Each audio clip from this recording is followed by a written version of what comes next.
বঙ্গে টানা নিম্নচাপের জেরে বৃষ্টিতে নদীগুলি ফুসছে। টানা বৃষ্টির জেরে বাঁকুড়ার বিভিন্ন অঞ্চলে চাষের জমি জলের তলায়। গত 24 ঘন্টায় বাঁকুড়াতে 82 মিলিমিটার বৃষ্টি হয়েছে। আজ সকালে পাঞ্চের জলাধার থেকে 35,000 কিউসেক ও মাইথিন জলাধার থেকে 10,000 কিউসেক জল ছাড়া হয়েছে।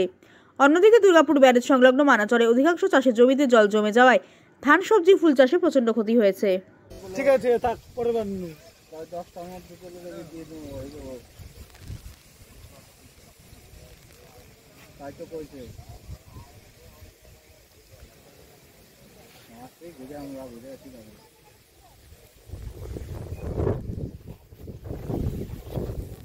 তাও তোমরা যদি কও যে ওরা যদি কাগজপত্র নিয়ে বাইরে আসো, তাহলে এগুলো নিয়ে তাহলে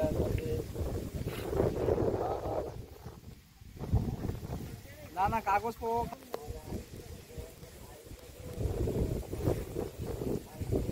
না না না না না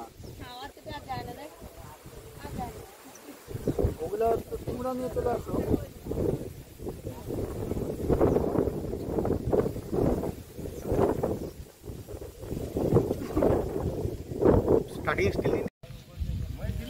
দিচ্ছি দিচ্ছি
আমাদের সোজা দেশে অনেক ইয়ে আছে।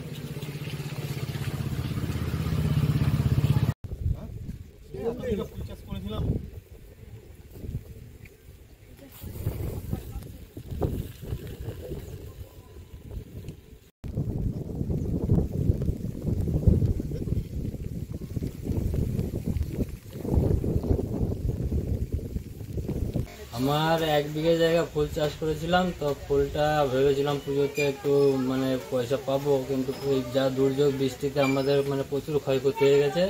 এখন ফুল মানে আমরা যা চাষ করেছি তার হাফেরও হাফ পাইনি। এই অল্প কটা ফুল হয়েছে। এখন দেখি বাজার কি পাই, যা বিক্রি হবে তাই আর কি। এখন আমাদের পুরো লস, কিছু করার নেই। আমাদের যে এই টানা 2-3 দিন বৃষ্টিতে আমাদের এখানে আমার জমির মোটামুটি 2 বিঘে জায়গা ধানের মধ্যে 1 বিঘে জায়গা ধান মাটিতে পড়ে গেছে, 1 বিঘে লাউ জলের তলায়, ঠিক আছে। তারপর আপনার বরবটি আছে 10 কাঠা, সেটাও মোটামুটি নষ্ট হয়ে গেছে, এবং রাঙ্গালু লাগেছে সেটাও জলে ভাসছে। প্রচুর ক্ষয়ক্ষতি হয়ে গেছে।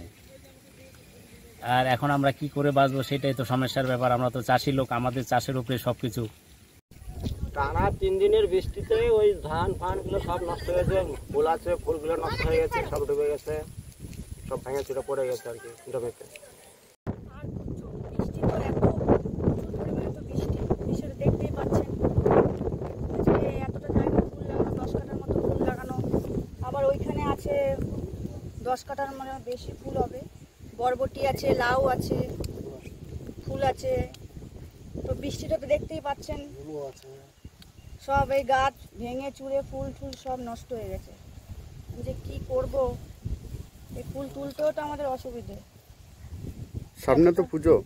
হ্যাঁ, সামনে তো পুজো। এখন যে এই দুর্যোগে যে আমাদের কত ক্ষতি হয়ে গেল, এখন যে এই ক্ষতিপূরণ আমরা কি করে করব সেটাই চিন্তা করছি।